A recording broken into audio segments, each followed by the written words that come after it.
Oke guys, kali ini gue akan membahas kisah sedih dari hidup seorang gitaris metal yang masuk dalam 100 gitaris terhebat sepanjang masa. Bagaimana kisah lengkapnya? Let's go!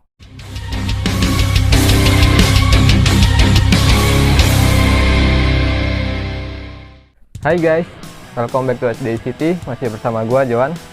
Dimebag Darrell lahir di Texas pada tanggal 20 Agustus 1966. Darrell ini punya seorang kakak laki-laki yang bernama Vinnie Paul. Orang tua Darrell bercerai pada tahun 1979 setelah 17 tahun mereka menikah ya. Darrell dan saudaranya tinggal bersama ibu mereka ya guys, Caroline, di sebuah rumah bergaya peternakan di Monterey Street, Arlington. Dan ibu mereka mendukung mimpi putranya ya guys, untuk menjadi seorang pemusik. Nah guys, Darrell ini mengambil kursus gitar ya guys, saat usia dia 12 tahun. Dan gaya musiknya dipengaruhi oleh Black Sabbath, Judas Priest, Kiss, dan Van Halen. Ayahnya sendiri yang mengajari Darrell ya guys, cara memainkan lagu Kiss dengan gitarnya. Sedangkan kakaknya Darrell, Vinnie, dia juga seorang pemusik ya guys, dia memainkan alat musik drum. Dan mereka berdua sering melakukan jam session bersama. Vinnie mengatakan dalam sebuah wawancara di tahun 2016, kalau dia dan Darrell ini nggak pernah terpisahkan guys, setelah mereka mulai bermain musik bersama. Dan pada usia yang ke-14, Darrell mengikuti kontes gitar di Agora Ballroom di Dallas. Dan di kontes gitar itu, Dan Allensky sebagai pendiri dari Dan Guitar adalah salah satu dari jurinya ya guys. Oke guys, di kontes itu Darrell ditemani dengan ibunya ya. Karena dia belum cukup umur, jadi nggak boleh masuk sendiri. Jadi ditemani ibunya guys. Dan hebatnya guys, dia memenangkan kompetisi itu dan membuat semua orang terpesona. Darrell juga banyak memenangkan banyak kontes gitar lainnya guys di wilayah tersebut. Di tahun 1981, Vinnie diminta untuk bergabung dengan sebuah band guys, bersama dengan teman-teman kelasnya di SMA. Vinnie menerima tawaran tersebut, tetapi dengan syarat dia meminta adiknya juga harus ikutan bergabung dengan band tersebut guys. Awalnya teman-temannya ini nggak setuju ya dengan permintaan itu, karena Darrell usianya 2 tahun lebih muda dari mereka guys. Tetapi mereka akhirnya setuju dan band Pantera pun akhirnya terbentuk guys. Pantera merilis album pertamanya, Metal Magic, pada tahun 1983 saat Darrell berusia 16 tahun guys. Kemudian merilis Project in the Jungle di tahun 84 dan I'm the Night di tahun 85. Nah, album itu bernuansa glam metal ya guys. Dan pada tahun 1989, Darrell mengajukan permintaan yang sama guys, ketika Dave Mustaine memintanya untuk bergabung dengan band Megadeth. Nah, saat itu band Megadeth telah merekrut drummer Nick Menza dan nggak mau merekrut Vinnie guys.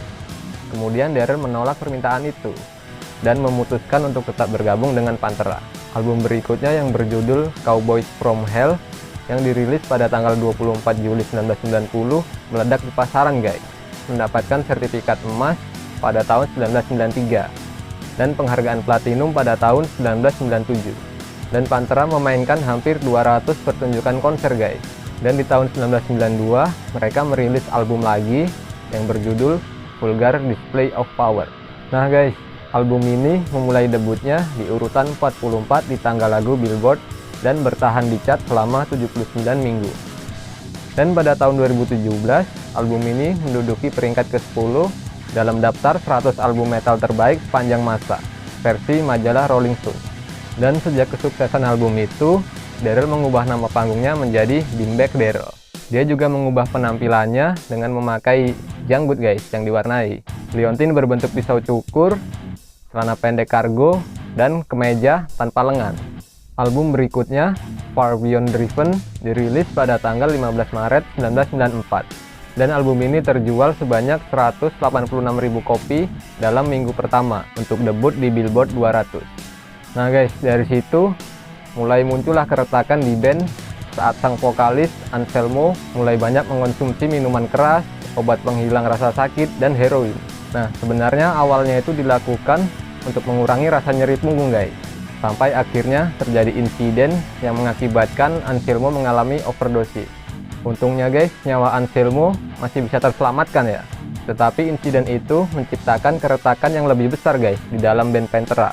Nah guys, nggak lama setelah kejadian itu, ibu Darrell, Caroline, didiagnosis menderita kanker paru-paru dan akhirnya meninggal 6 minggu kemudian guys, pada 12 September 1999. Hal ini membuat duka yang mendalam guys pada Daryl. Nah, sekitar tahun 2003, Daryl menerima telepon dari Rex Brown, basis dari Pantera guys, yang mengindikasikan bahwa dia tidak akan kembali ke Pantera lagi guys. Perpisahan Pantera pun ditandai dengan dirilisnya album hits terbesar The Best of Pantera pada tanggal 23 September 2003. Dan akhirnya Daryl pun sedih guys dengan perpecahan band Pantera tersebut. Dia merasa bahwa semua yang dikerjakan selama ini terasa sia-sia. Terasa nggak mungkin untuk melanjutkan karir musiknya dengan menggunakan nama Pantera. Daryl dan Vinny, kakaknya ya guys, memutuskan untuk membentuk sebuah band baru. Nama band baru mereka awalnya adalah New Power. Tetapi kemudian mereka memutuskan memakai nama Damage Plan. Nah, nama New Power kemudian menjadi judul album dari debut grup ini guys, yang dirilis pada tanggal 10 Februari 2004. Namun hasil penjualannya ini sama sekali nggak mendekati kesuksesan guys. Bisa dibilang jauh lah dari keberhasilan Pantera guys. Hanya terjual sekitar 44.000 kopi guys dalam minggu pertama untuk debut di urutan 38 di tangga lagu Billboard. Kemudian Damage Plan menghabiskan sebagian besar tahun 2004-nya untuk ikut tour Devastation Across the Nation untuk membangun kembali basis penggemar guys. Band ini juga melakukan tour klub malam di seluruh negeri guys. Nah guys, di tahun berikutnya sebenarnya Damage Plan udah merencanakan untuk membuat album baru guys. Namun keinginan ini nggak bisa terwujud karena kepergian Daryl yang tiba-tiba dalam sebuah pertunjukan di Columbus, Ohio.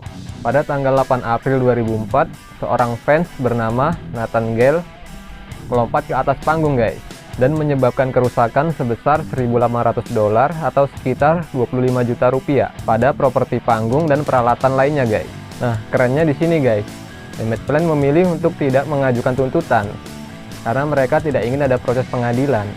Nah, band ini juga tidak berpengaruh oleh insiden tersebut guys, dan milih untuk melanjutkan pertunjukan lainnya. Dan di tanggal 8 Desember 2004, Damage Plan tampil di klub malam di Columbus, Ohio. Sebanyak 250 fans telah membeli tiket untuk nonton guys. Manajer klub dan penonton konser lainnya sempat melihat kalau Nathan berkeliaran di tempat parkir pada malam hari itu guys.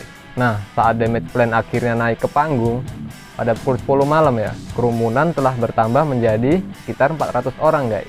Nah, Nathan tiba-tiba memasuki venue dengan memanjat pagar kayu tinggi 1,8 meter guys di sisi utara venue, dan dia bergegas ke atas panggung saat band memainkan lagu pertama. Dan tiba-tiba dia menembakkan timah panas ke arah Daryl guys beberapa kali dengan senjata semi otomatisnya.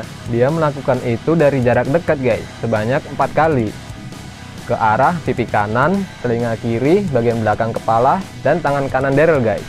Kepala keamanan band, Jeffrey Thompson, yang mencoba mencegah pelaku guys, ikut menjadi korban juga. Dan seorang fans juga kehilangan nyawanya saat dia berusaha membantu Daryl dan Jeffrey di atas panggung tadi guys. Dan begitu pula dengan seorang karyawan tempat tersebut yang mencoba melucuti senjata Nathan saat dia sedang mengisi ulang.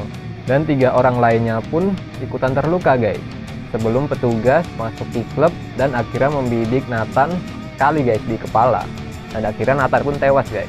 Nah, pada saat kematiannya, Nathan memiliki amunisi setengah penuh guys di senjatanya, dan 30 butir amunisi lainnya yang ada di sakunya Nathan guys.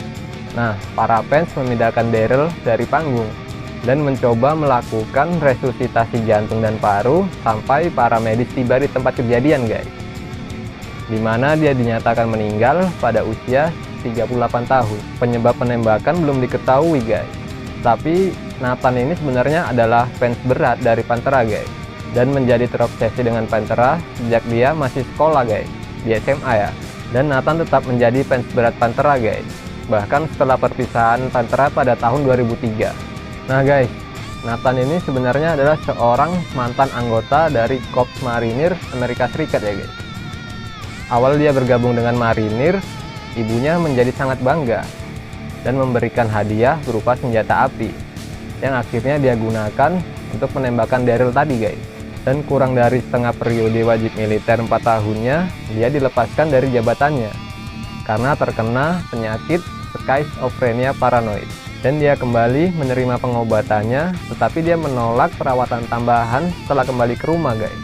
Nah guys, dari hasil otopsi yang dilakukan oleh kantor Coroner Free Akron, tidak menemukan jejak obat dalam tubuh Nathan guys. Tetapi beberapa temannya mengamati perilaku Nathan yang tidak menentu guys pada bulan-bulan menjelang penembakan itu.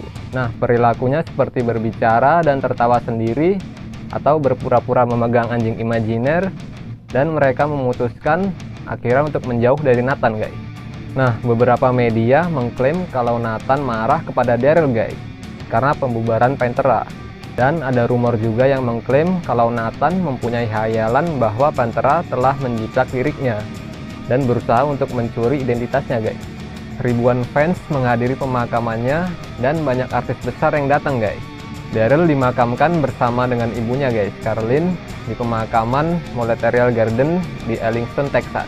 Dan perwira polisi yang menembak Nathan tadi ya guys, akhirnya dibawa ke hadapan dewan juri sebagai prosedur standar untuk menentukan apakah dia bersalah atau enggak. Jaksa yang bertugas saat itu tidak mengharapkan James untuk didakwa dan dia dibebaskan dari kesalahan guys pada tanggal 23 Mei 2005, dan dia dianugerahi penghargaan atas tindakannya. Tapi akhirnya dia pensiun guys dari Departemen Kepolisian pada tahun 2011 dengan alasan gangguan stres pasca trauma. Sejumlah artis heavy metal merilis penghormatan kepada Daryl guys setelah kematiannya.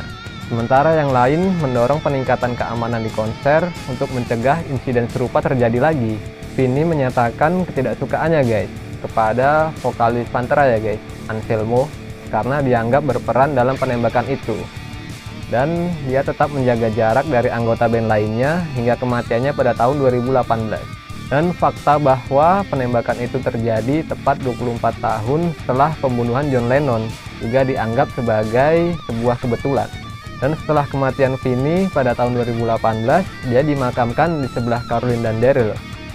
Dan di akhir tahun 2020, pagar pelindung dipasang di sekitar tanah pemakaman mereka dalam upaya untuk menghentikan vandalisme karena kuburan Daryl sebelumnya telah digores dan dirusak oleh orang-orang selama bertahun-tahun guys.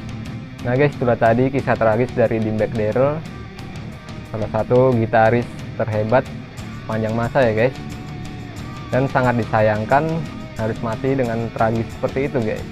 Dan yang menarik menurut gua guys, fakta bahwa 24 tahun silam, tanggal yang sama ya guys, bulan yang sama, terjadi sebuah kejadian yang serupa guys, saat John Lennon ditembak oleh salah satu fansnya. Dan sebagian orang menganggap ini hanya sebuah kebetulan, dan sebagian orang juga menganggap itu adalah sebuah teori konspirasi guys. Nah, yang bener yang mana gue juga nggak tahu ya guys. Ya, kembali ke pemikiran kita masing-masing lah. Nah guys, terlepas dari semua kejadian itu, sangat disayangkan. Sebenarnya gue ngefans banget guys sama Pantera. Seandainya saja Daryl nggak mati ya guys, mungkin Pantera masih ada sampai sekarang guys. Oke lah, sampai sini dulu video gue kali ini guys. Like jika kalian suka dengan video gue, tinggalkan komentar jika kalian mau request apa yang mau kita bahas di video selanjutnya, dan jangan lupa di subscribe, nyalain loncengnya biar kalian gak ketinggalan video terbaru dari gua, karena dukungan kalian akan membantu channel ini lebih berkembang. Oke, sampai jumpa di video selanjutnya. Gue Joan, out.